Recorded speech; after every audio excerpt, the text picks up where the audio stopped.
기도합니다. 아멘. 네, 과거의 은혜를 기억함으로 미래의 은혜를 기대하십시오. 순구영신예배는 이제 한 해를 마감하고 그 희망찬 새해를 맞이하는 것입니다. 오늘 18절 말씀을 보면 하나님의 우리를 하여금 과거를 좀 떠나라. 너희는 이전 일을 기억하지 말며 옛적 일을 생각하지 말라. 그렇게 말씀하십니다. 근데 이 본문을만 보시면 하나님이 모든 과거를 다 잊어야 된다고 생각하지만 이 문맥을 살피면 그렇지 않습니다. 이사야 43장에 보면 먼저 하나님께서 우리가 꼭 기억해야 될 것, 잊지 않아야 될 것을 먼저 말씀하신 후에 이제 더 나은 미래를 위해서 과거를 잊어라 그렇게 말씀하신 것을 보게 됩니다.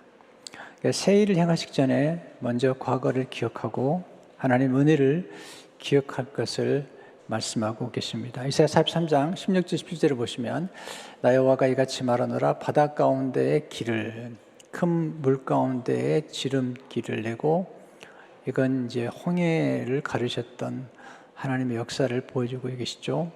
병거와 말과 군대의 용사들을 이끌어내어 그들이 일시에 엎드려져 일어나지 못하고 소멸하기를 꺼져가는 등불 같게 하였느니라. 하나님께서 과거에 이루셨던 일을 특별히 바다에 길을 내셨던 사실을 상기시키고 있는 것을 보게 됩니다. 그러면서 이렇게 말씀하시죠. 이사야서를 기록할 당시에 이스라엘 민족들이 이제 바벨론 포로로 끌려가는 상황이었고 또 이사야서를 읽었던 사람들은 바벨론의 포로로 끌려갔던 사람들이 이사야서를 읽었던 것입니다.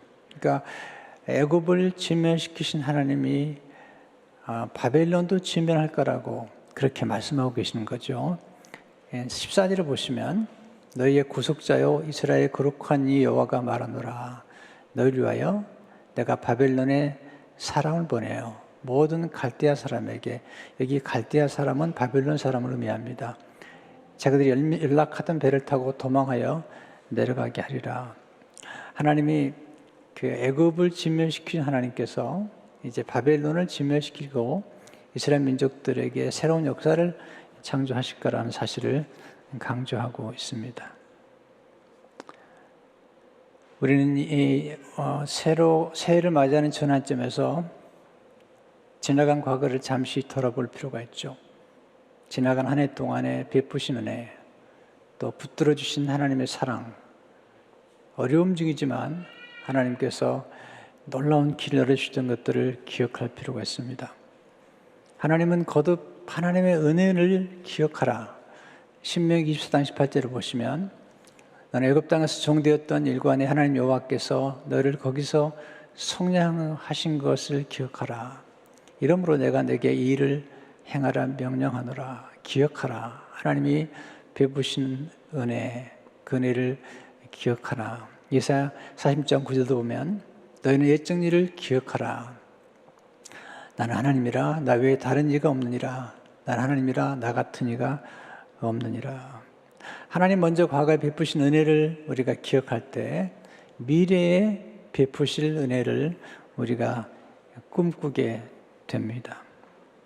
하나님께서 과거 은혜를 기억하라고 하신 말씀은 우리를 하여금 미래의 꿈을 꾸도록 하기 위한 것입니다. 오늘 그 말씀이죠. 이사야 43장 19절 20절을 보게 되면 보라 내가 새 일을 행하리니 이제 나타낼 것이라 너희가 그것을 알지 못하겠느냐 반드시 내가 광야의 길을 사막의 강을 내리니 장차 들짐승 곧 승냥이와 타조도 나를 존경할 것은 내가 광야의 물을 사막의 강들을 내어 내 백성 내가 택한 자에게 마시게 할 것임이라.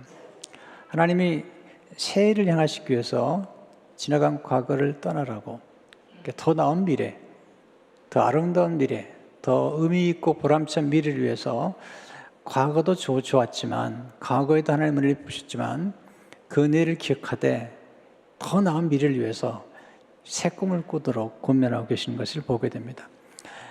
새해를 향하시는 하나님의 역사를 체험하려면 우리가 과거를 떠나야 되죠. 그래서 오늘 먼저 첫째로 우리가 배울 교훈은 과거를 떠나라는 하나님 명령에 순종하십시오. 새 일에 도전하기 위해서는 과거를 떠날 줄 알아야 됩니다. 과거에 매여 있으면 새 일을 시작할 수가 없습니다. 저를 포함해서 많은 분들이 과거에 사로잡혀 있고 과거의 상처와 아픔과 그리고 실패와 실수와 어떤 분들은 과거에 찬란했던 성공에 사로잡혀서 과거에 머물고 있는 것을 보게 됩니다. 과거를 떠나는 게 쉽지 않아요. 생각보다. 과거가 꽤 힘이 세서 우리를 붙잡고 놔주질 않아요. 근데 하나님 명령하세요. 이제 과거 좀 잊어버리라고. 18절을 보시면 너희는 이전 일을 기억하지 말며 옛적 일을 생각하지 말라. 오늘 제가 잠시 시간을 내어 조용하게 있는데 갑자기 어릴 적에 받았던 상처가 떠오르는 거예요. 아주 오래됐는데 그 상처가 문득 떠오르는 거예요. 무엇인가는 묻지 마세요. 말씀드리기 좀 곤란해요. 아주 어릴 적에 받은 상처인데 왜 이 상처가 문득 떠오르는 걸까? 이런 생각이 드는 거죠. 과거를 떠나긴 해야 되는데 이렇게 떠나는 게 쉬운 건 아닌 것 같다 하는 생각이 많이 들어요. 과거가 우리를 붙잡는 힘, 굉장한 힘이죠. 이걸 떨쳐버리려면 하나님 말씀에 순종해야 되죠. 어떻게 하면 과거를 좀 떠나보낼 수 있을까요? 삶의 기술이죠. 삶의 기술 가운데 탁월한 기술은 과거를 떠나보내는 것입니다. 어떻게 가능하죠? 첫째로 과거의 죄를 용서받음으로 과거를 떠나십시오. 우리의 과거의 문제는 죄의 문제입니다. 죄를 짓게 되면 죄책감에 시달리게 되고요. 또는 죄의 형벌과 두려움에 시달리게 됩니다. 과거의 죄를 해결하지 않으면 과거의 죄가 우리를 집요하게 죄와 그리고 죄책감과 그리고 정죄감 그리고 후회 이런 것들이 우리를 괴롭히는 것입니다. 근데 성경은 우리가 우리 죄를 자백하면 하나님이 용서하신다고 말씀하셨고 심지어는 그 죄를 다시 또 기억하지 않겠다고 약속하셨습니다. 혹시 오늘 밤에 과거에 지은 죄 때문에 아직도 괴로운 분이 계시다면 하나님의 말씀을 들으시면서 그 죄를 하나님께 내어놓고 그리고 고백하시면 그 죄를 주님이 용서하신다고 말씀하셨어요. 히브리 10장 17절을 보시면 또 그들의 죄와 그들의 불법을 내가 다시 기억하지 아니하리라 하셨으니 그들의 죄와 불법을 다시 기억하지 않으시겠다. 그러니까 우리들의 죄를 다시 기억하지 않겠다고 약속하시는 것을 보게 됩니다. 두 번째는 우리를 힘들게 한 사람들을 용서함으로 과거를 떠나십시오. 우리의 과거는 관계의 문제이죠. 관계로부터 오는 상처, 또 우리를 괴롭힌 사람들에 대한 원한, 미움, 또는 증오심과 복수심, 또는 분노 이런 것들이 우리를 괴롭히고 있는 것을 보게 됩니다. 무조건 덮으려고 하지 마시고요. 그런 아픈 상처를 준 사람들을 무조건 잊어버린다고 되는 게 아닙니다. 하나님 앞에 내어놓고 그 사람들을 용서해 주셔야 돼요. 용서해 주십시오. 그리고 용서하면서 그들을 놓아주십시오. 그러면 우리도 자유케 되잖아요. 이런 얘기 할 수 있죠. 목사님이 저를 몰라서 그래요. 제가 받은 상처를 생각하면 그런 말씀 못 하실 거예요. 근데 우리 주님이 우리 때문에 받은 상처가 크시잖아요. 우리는 조금 더 깊이 생각해 보면 우리가 용서하지 못한 사람이 없는 것을 기억해야 됩니다. 실제로 하나님의 섭리의 안목으로 과거를 해석함으로 과거를 떠나십시오. 과거보다 중요한 것은 과거를 보는 안목이죠. 과거의 사건을 해석하는 기술, 이게 삶의 예술이죠. 사건이 문제가 아니고요. 또 사람도 문제가 아니고요. 어떤 관점에서 보느냐가 문제인데요. 하나님의 섭리의 관점으로 과거를 보면 모든 게 달라집니다. 그러니까 과거가 새롭게 태어나죠. 요셉 얘기 자주 하죠, 제가. 요셉이 13년 동안 고통을 받죠. 그때 나중에 보면 형제들 다 용서하고 또 모든 사람 용서해요. 그 이유는 뭐냐면 과거의 모든 사건 속에 하나님의 섭리가 있다는 것을 깨닫기 때문이죠. 빅터 프랭클이 아이슈비츠 수용소에서 엄청난 고통을 받았잖아요. 근데 그분이 그런 얘기를 해요. 죽음의 수용소라는 책에서 인생은 영화와 같다는 거죠.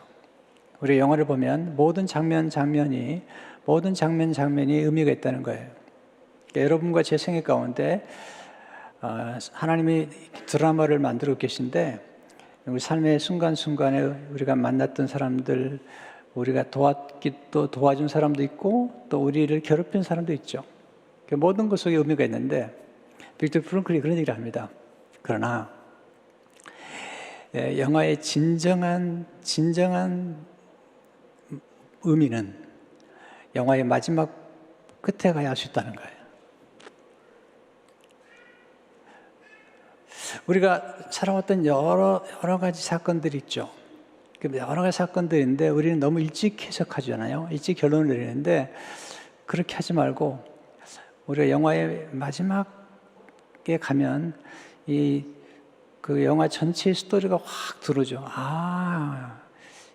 이래서 이런 사건이 있었구나라고 하는 것처럼 저와 여러분의 생각 가운데 살아왔던 순간들이 다 의미가 있죠. 그 나름대로의 의미가 있었지만 나중에 인생 어느 정도 시간이 지난 다음에 돌이켜보면 하나님이 그렇게 역사하셨구나.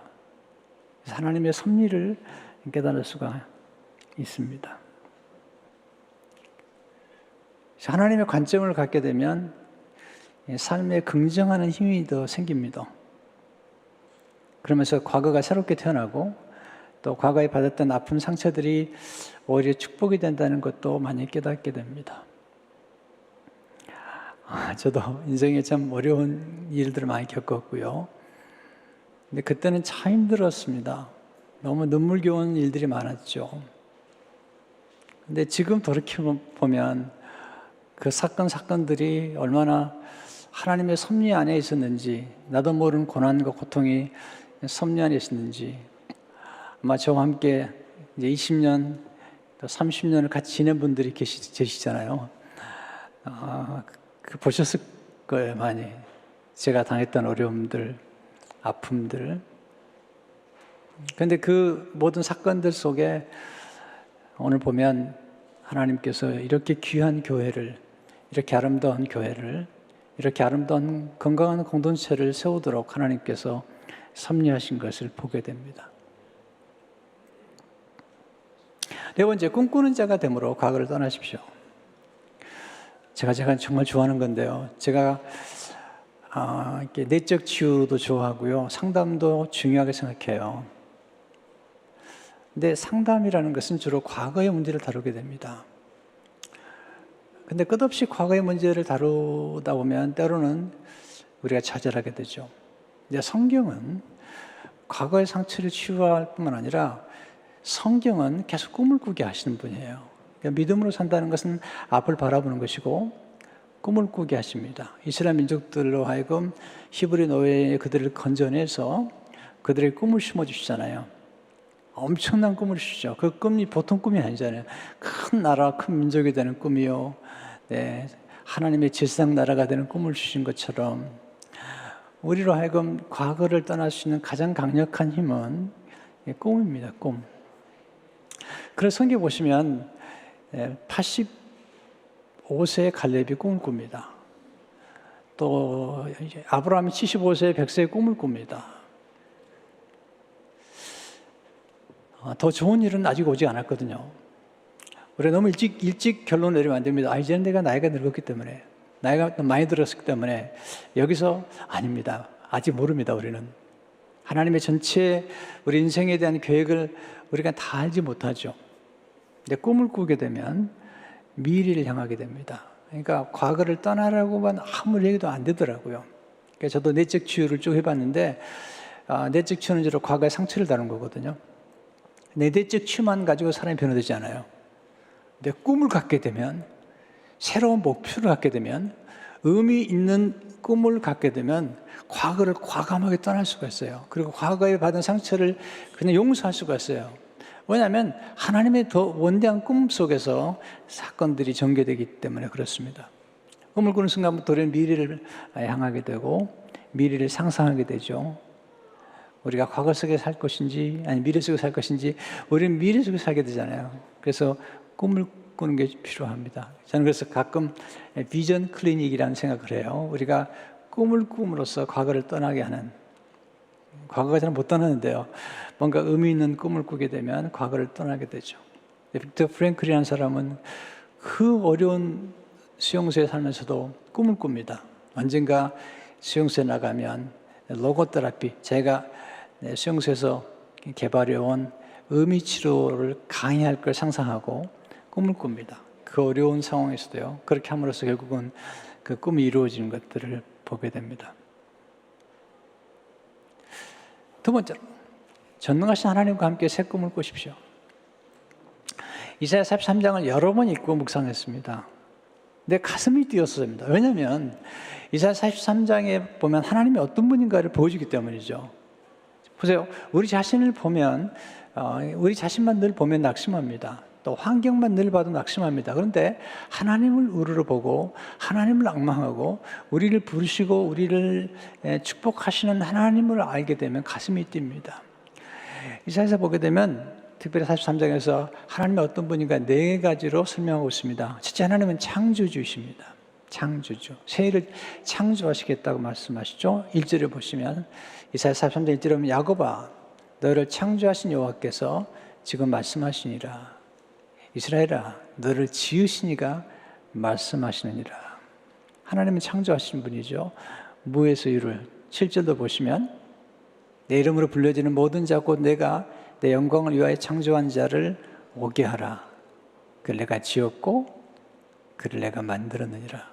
하나님은 창조하고 계세요. 이 일을 창조하시고 만물을 창조하시고 사람을 창조하신 그 하나님이 오늘 우리에게 보라 내가 새 일을 행하겠다고 말씀하고 계십니다.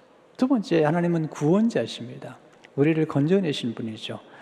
다시 1절을 보시면 너는 두려워하지 말라. 내가 너를 구속하였고 내가 너를 지명하여 불렀나니 너는 내 것이라. 3절도 보시면 대전하는 여호와 내 하나님이여 이스라엘의 거룩한 이여 내 구원자임이라. 내 애굽을 너의 속량물로 구스와 스바를 너를 대신하여 주었노라. 구원자가 되신, 건져내신다는 거죠. 하나님 바로의 손에서 이스라엘 민족을 건져낸 것처럼 우리를 죄 가운데서 마귀의 손에서 우리를 건져내시고 우리를 어려움 가운데서도 건져내시는 것을 보게 됩니다. 세 번째, 하나님은 보호자이십니다. 이사야 40장 2절을 보시면 유명한 말씀이죠. 내가 물 가운데로 지날 때 내가 너와 함께 할 것이라. 강을 건널 때에 물이 너를 침몰하지 못할 것이며 내가 불 가운데로 지날 때 타지 아니할 것이요 불꽃이 너를 사르지도 못하리니. 이 말씀에 보면 우리가 예수를 믿어도 불을 만나기도 하고 물을 만나기도 하죠. 근데 하나님이 약속하셨어요. 내가 너와 함께 하겠다. 그리고 너를 보호해 주겠다. 그렇게 말씀하고 있습니다. 네 번째, 하나님은 전쟁에 능하신 승리자이십니다. 하나님은 승리자시다. 인생은 전쟁이죠. 전쟁이 치열해요. 영적 전쟁도 치열하고요. 또 요즘 같으면 이 팬데믹 상황에서 이 코비드와의 싸움도 치열한 것을 보게 됩니다. 그런 까닭에 우리는 전쟁에 능하신 하나님과 함께 동행해야 됩니다. 하나님 애굽 군대를 일시에 엎드려 일어나지 못하게 만드셨죠. 이사야 43장 17절을 보시게 되면 병과 말과 군대 용사를 이끌어내어 그들이 일시에 엎드려져 일어나지 못하고 소멸하기를 꺼져가는 등불 같게 하였느니라. 하나님이 얼마나 놀라우시냐면 병과 말과 군대 용사를 이끌어내어 그들이 일시에 엎드려져 일어나지 못하게 하셨다는 거죠. 하나님은 전쟁에 능하신 분이죠. 다윗은 전쟁에 능했던 까닭은 다윗이 하나님이 그와 함께 하셨기 때문이죠. 그 하나님을 경험한 다음에 시편 24편 7절 8절 이렇게 기록했어요. 다윗의 시예요. 문들아 내 머리를 들지어다. 영원한 문들아 들릴지어다. 영광의 왕이 들어가시로다. 영광의 왕이 누구시냐? 강하고 능한 여호와시요 전쟁에 능한 여호와시니라. 하나님이 전쟁에 능하신 여호와라는 사실을 강조하고 있습니다. 제가 좋아하는 시편 20편 5절을 보게 되면 우리가 너의 승리로 말미암아 계가를 부르며, 이 계가가 노래입니다. 노래인데 싸움에서 이기고 돌아올 때 부른 노래를 계가라고 그래요. 모르셨죠? 이 한글이 좀 어려워요. 네, 계가를 부르며 우리 하나님의 이름으로 우리의 깃발을 세우리니, 승리의 깃발이죠. 여호와 니시, 승리의 깃발에서 여호와께서 내 모든 기도를 이루어 주시기를 원하노라. 이 말씀이 여러분의 말씀이 되기를 축원합니다. 네, 하나님 우리 함께 하실 때 승리할 수 있을 뿐만 아니라 깃발을 꼽을 수 있다는 거죠. 그리고 하나님 기도 응답하시는 것들을 경험할 수가 있습니다. 하나님은 전능하시기 때문에 바다 가운데 길을 내시는 분이고, 그리고 창조하시기 때문에 새 일을 창조하시는 분입니다. 하나님 동행하면 모든 장애물을 극복할 수 있습니다. 그러므로 새 일을 떠나면서 혼자 떠나시면 안 됩니다. 하나님과 동행하십시오. 하나님은 정말 도와주기를 원하세요. 제가 가끔 목회하다 보면은 이제 사람들을 만나죠. 만날 때 정말 도와주고 싶어요. 정말 코치해드리고 싶어요. 왜냐하면 제가 인생을 살아오면서 하나님의 말씀에 의해서 이렇게 형통의 비밀을, 승리의 비밀을, 행복의 비밀을 배웠거든요. 그걸 경험했거든요. 그래서 이렇게 만나면 정말 도와주고 싶어요. 정말 도와드리고 싶어요. 또 이제 저는 목회자들을 많이 만나는데, 목회자들을 만나면 정말 코치해드리고 싶어요. 옛날에 저는 그런 얘기를 해줘. 제가 부족하긴 하지만 제가 말하고 제가 생각하고 제가 해온 대로 하면 최소한 저만큼은 할 수 있습니다. 이렇게 말씀을 드리곤 해요.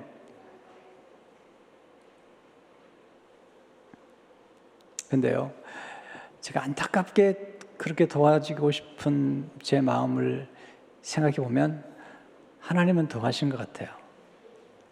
하나님은 정말 여러분 도와주기 원하세요.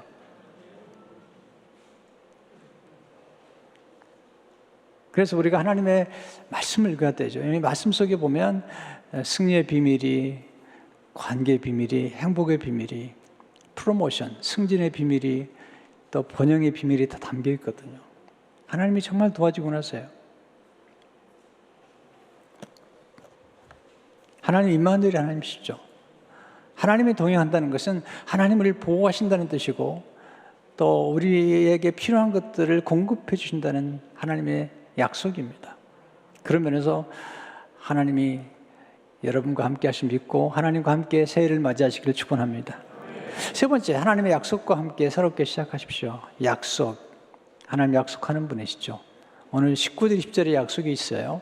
보라 내가 새해를 행하려니 이제 나타낼 것이라. 너희가 그것을 알지 못하겠느냐?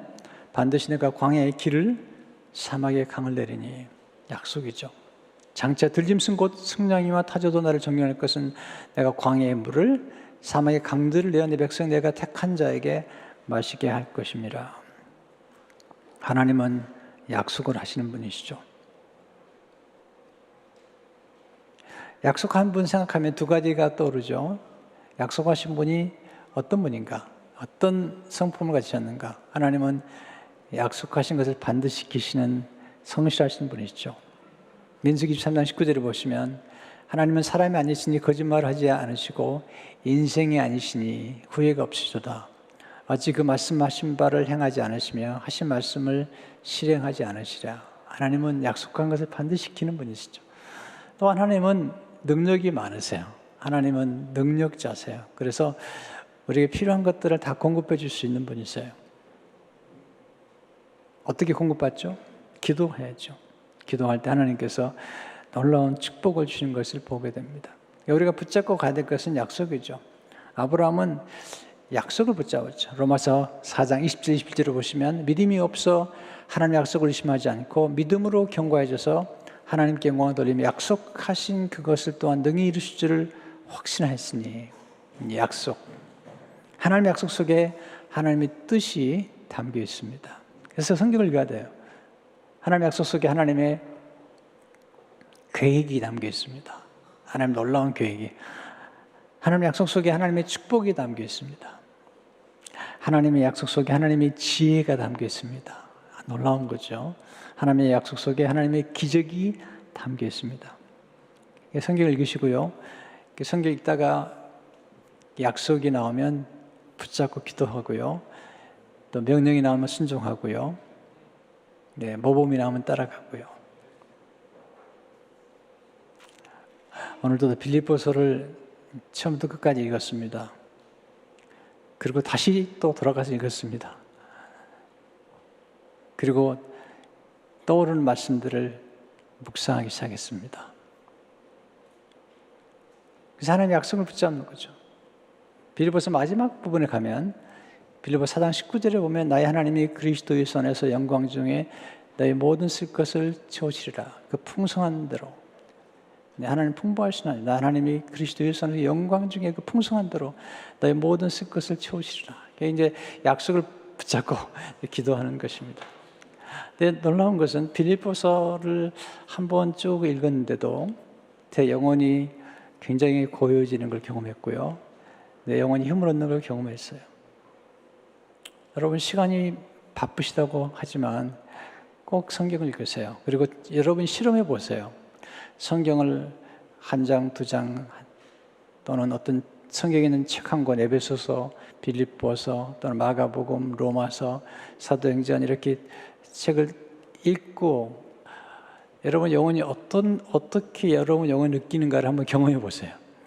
또 창세기면 창세기, 출애굽기 이렇게 쭉 읽다 보면은 여러분 영혼이 너무 좋아해요.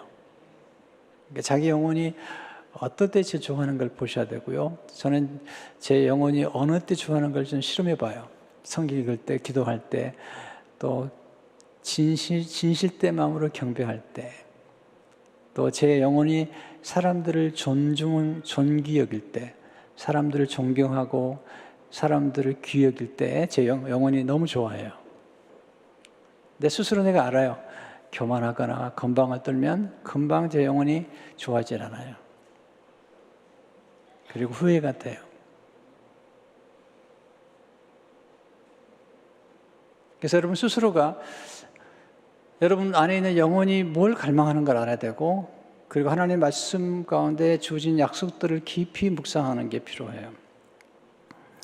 그럼 어떻게 새 길을 열어주시고, 또 어떻게 하나님께서 사막에 강을 내시는 걸까요?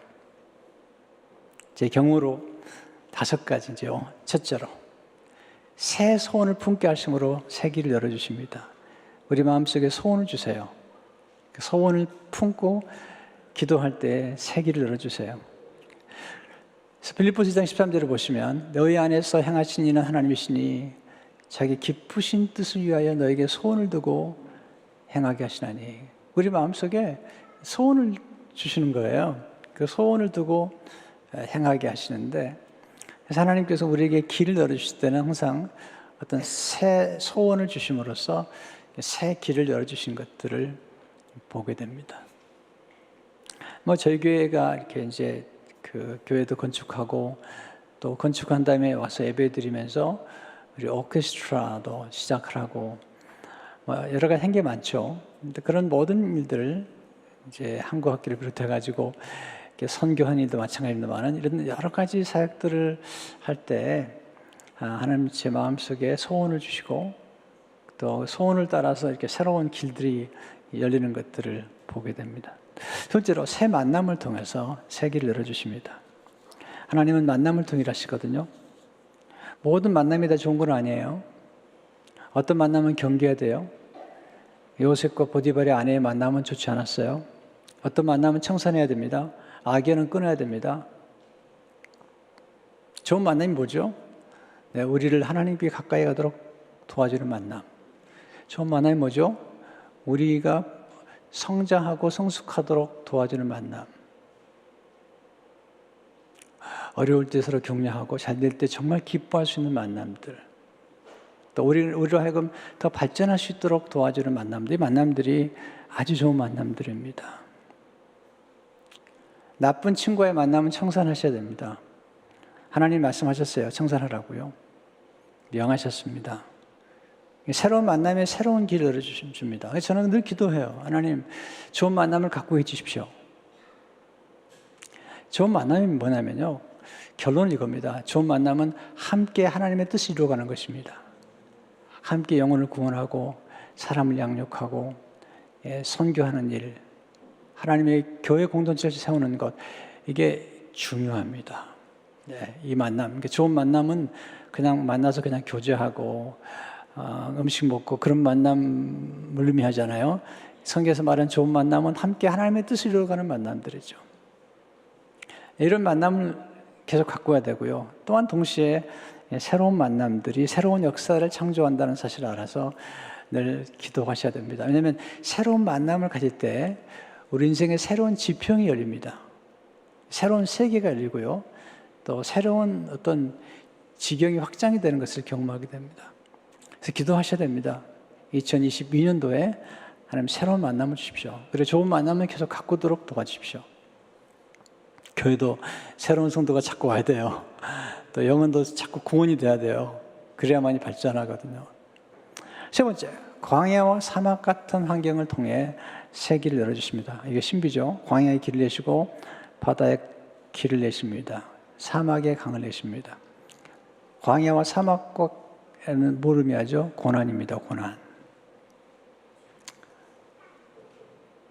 위험한 환경이죠. 사막은. 근데 거기서 길을 내세요. 이게 이제 우리가 이해해야 될 고난의 신비입니다. 정말 이해하셔야 됩니다. 네, 2022년도에도 아무 일도 없을 것이다. 아무 문제도 없을 것이다. 그러면 좋겠죠, 물론. 근데 하나님은 그렇게 말씀하지 않으세요. 광야에 길을 내시겠다는 거죠. 사막에 강을 내시겠다고. 때문에 우리 인생 가운데 아무 일도 없을 거라고만 생각하고 살다가는 안 됩니다. 때로 어려움을 만나고 고난을 통해서 거기서 새 길을 열어주시는 거죠. 요셉이 형제들이 그를 미워하지 않았다면 애굽에 갈 수가 없습니다. 바벨론 포로로 끌려갔을 때 다니엘이 청년의 때 포로가 되지 않았다면 그는 바벨론에서 재상이 될 수 없습니다. 에스더가 고아처럼 자라서 삼손 모르드게 집에 있지 않았다면 그는 왕비가 될 수 없습니다. 우리가 생각할 때 나쁜 일, 좋은 일이 따로 없습니다. 하나님 편에서 볼 때는 하나님의 섭리 안에 있게 되면 이 모든 섭리 속에서 하나님의 놀라운 새로운 일들이 전개되기 때문에 정말 광야의 길을 내시고 사막의 강을 내시는 뜻이 그런 뜻이죠. 루시라는 여인이 젊은 나이에 과부가 됐잖아요.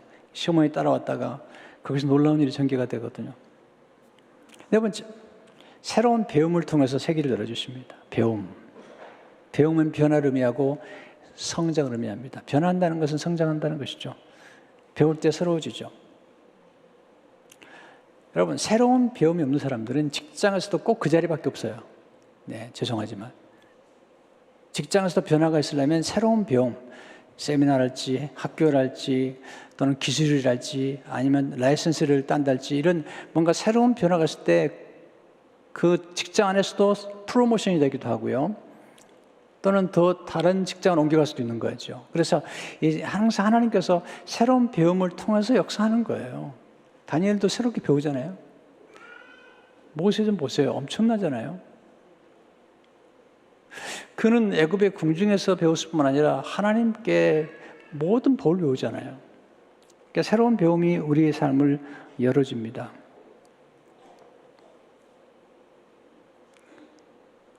그래서 배우도록 하세요. 내년도에 새로운 배움을 도전하세요. 교회에서도 얼마나 배울 게 많아요, 교회에서. 네, 계속 배우세요. 저는 오늘 또 책 한 권을 거의 읽었습니다. 네, 5분의 4 정도 책을 다 읽었습니다.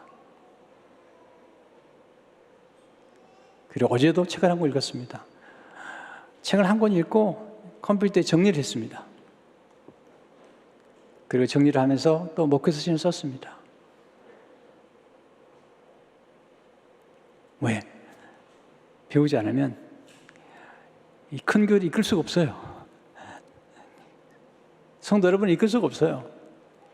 이 얼마나 많이 세상이 변화되는데, 이 변화되는 세상 가운데 교회를 세워나가려면 계속 공부하지 않으면 어려움도 없습니다.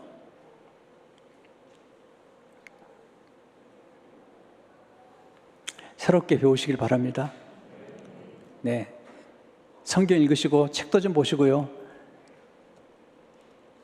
유튜브에 빠져들어가면 여러분 멍해집니다. 안 그래요? 유튜브에 들어가면 멍해진다니까요. 계속 비슷한 것만 나와요. 저도 해봐서 알아요. 네. 좀 머리 좀 식힐까 하고 개그맨 쇼를 봤더니 계속 개그맨만 나오더라고요.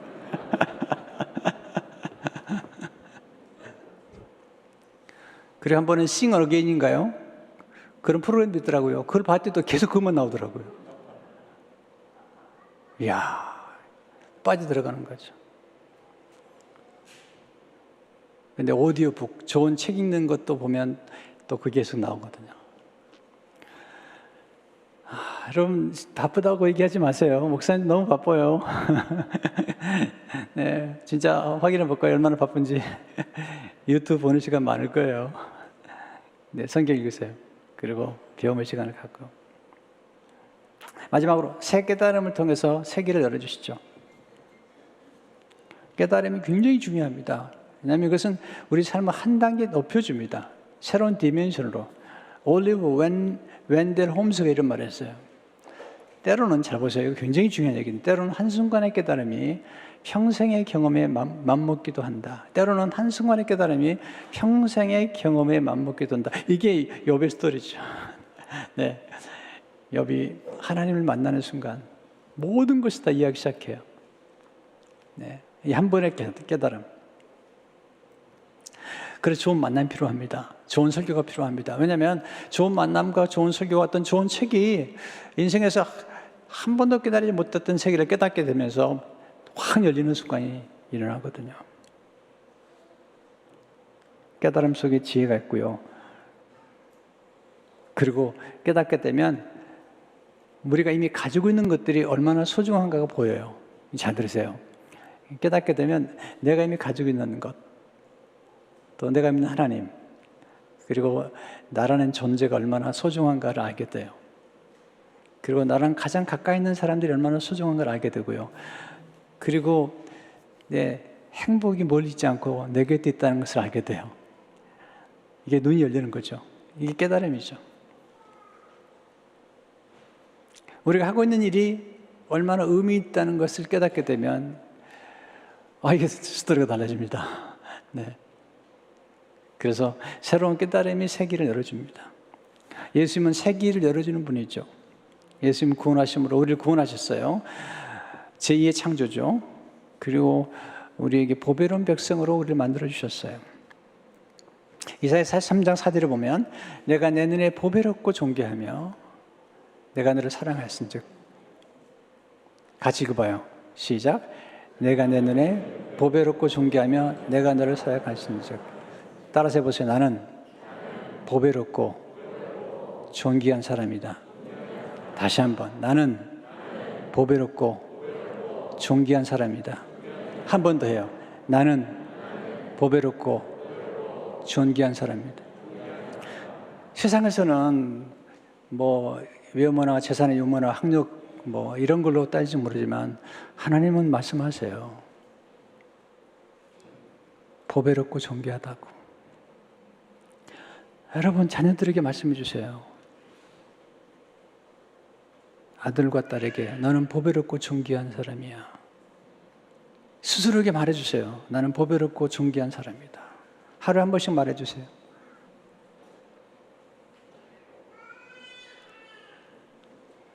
자녀들이요, 열등의식이 많아요.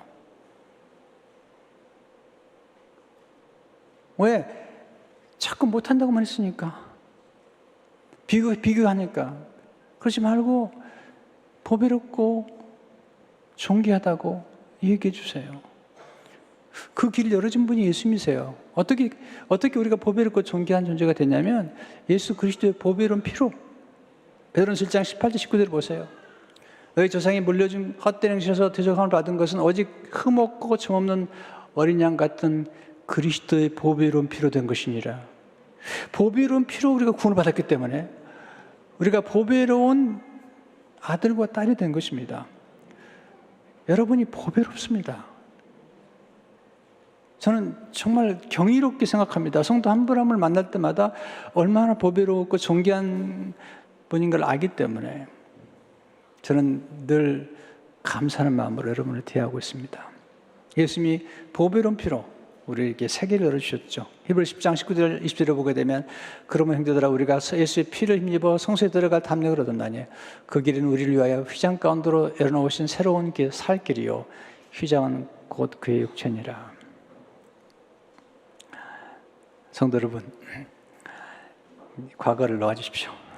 오늘 그리고 새 소원을 가지십시오. 여러분 내년에도 잘 될 것입니다. 네, 믿으십시오. 네. 어떤 일을 만나더라도 합력해서 선을 이루실 것을 믿으십시오. 새로운 만남을 기도하십시오. 새로운 배움을 꿈꾸십시오. 그리고 새롭게 깨달아서 새로운 길이 열리는 은혜를 경험하기 바랍니다. 여러분 염려에 먹이를 주지 마세요. 걱정하는데 먹이를 주지 마세요. 많은 사람들이 먹이를 엉뚱한 줍니다. 오늘 빌립보서 읽다 보니까 아무것도 염려하지 말고 다만 모든 일에 기도 간구로 너희 구할 것을 하나님께 감사함을 아뢰라. 그리하면 모든 지각이 뛰어난 하나님의 평강이 그리스도 유산으로서 너희 마음과 생각을 지키시라. 아무것도 염려하지 말라고 말씀하셨어요. 다만 모든 일에 이게 중요하잖아요. 근데 우리는 너무 염려하는데 먹이를 많이 줍니다. 그리고 걱정하는데 먹이를 많이 줍니다. 그러지 마시고 믿음에 먹이를 주세요. 믿음에. 어떻게? 말씀 읽으세요. 그리고 기도하세요. 찬송하세요. 그리고 꿈을 꾸세요. 그리고 공부하세요. 그러면 새로운 역사가 나타납니다. 성도 여러분, 이 새로운 해, 새로운 역사가 있기를 주의 이름으로 축원합니다. 기도하겠습니다. 잠시 기도하십시다.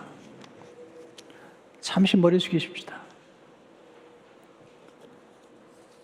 오늘 하나님 말씀하십니다. 내가 내 눈에 보배롭고 존귀하다 말씀하십니다. 하나님 우리를 보배롭다고 말씀하십니다. 존귀하다고 말씀하십니다. 하나님 우리 자녀들을 보배롭다고 존귀하다고, 이 말은 가치 있다고 사랑스럽다는 말씀입니다. 너를 사랑하였은즉 하나님 말씀하십니다. 이 말씀과 함께 새해를 시작하면 좋겠습니다. 오늘 기도 제목들 부탁드렸습니다. 소원을 품으셔야 됩니다. 꿈을 꾸어야 됩니다. 그래야지 승리할 수가 있습니다. 어려움은 언제나 있는 것입니다. 그러나 주님 말씀하십니다. 하나님이 새 일을 행하시겠다고 말씀하십니다. 새 길을 열어주시겠다고 말씀하시는 것입니다.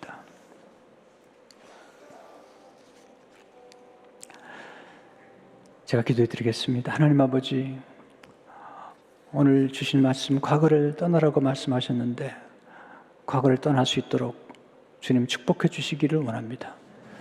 또한 전능하신 하나님과 동행하라고 말씀하셨는데 하나님, 우리 홀로 새해를 맞이하지 않게 하시고 전능하신 하나님과 함께 새해를 맞이하도록 축복해 주시옵소서. 하나님의 약속을 붙잡게 도와주시옵시고 새로운 소원과 새로운 만남과 새로운 배움과 깨달음을 통해서 또한 인생의 어려움 중에 더 우리를 축복하신 하나님을 의지하면서 승리할 수 있도록 축복해 주시옵소서.